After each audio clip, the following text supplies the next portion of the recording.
there was a press conference in the UK. Things got a little physical. We had to step in between.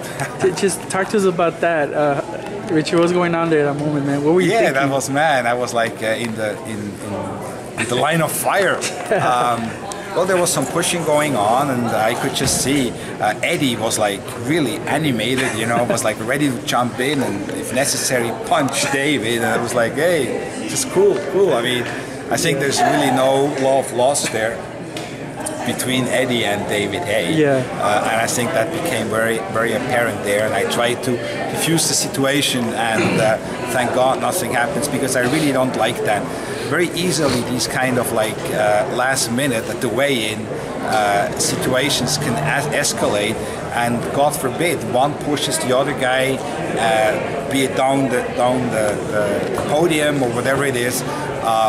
You work so hard to build a fight, and then what, the night before, because of some silly stuff, a guy gets injured and the fight has to be cancelled. So I really don't like that, and I always like to be right there, ready to jump in if necessary, obviously hoping not to get hit.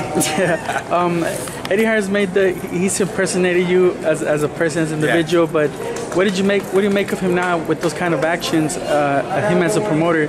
How did you take that? Like, just was it an unreal thing? Well, you know, I think I told him. We actually talked about that when we were in the UK. It's you know, you have a little bit of a different sense of humor here than the Brits do, and it's normal. You know, they seem to like that.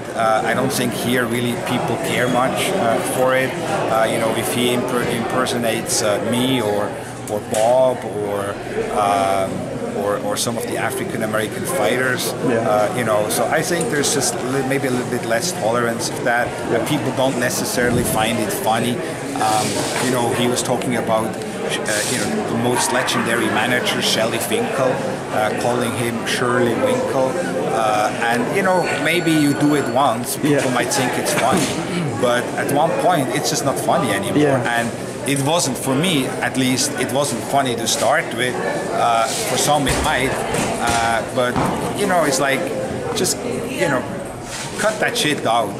Focus on the fighters. Don't focus on, it's not the Eddie Hearn show.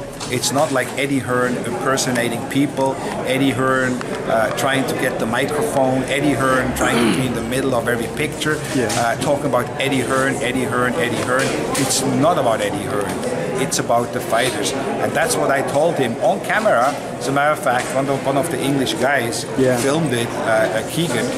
So, you know, keep it about the fighters. That's what I like to do. So did it surprise you that things went that far between him and Hay, and just as a promoter, how do you stand on that? Like you're saying, it's not about Eddie Hearn, it's about the fighter.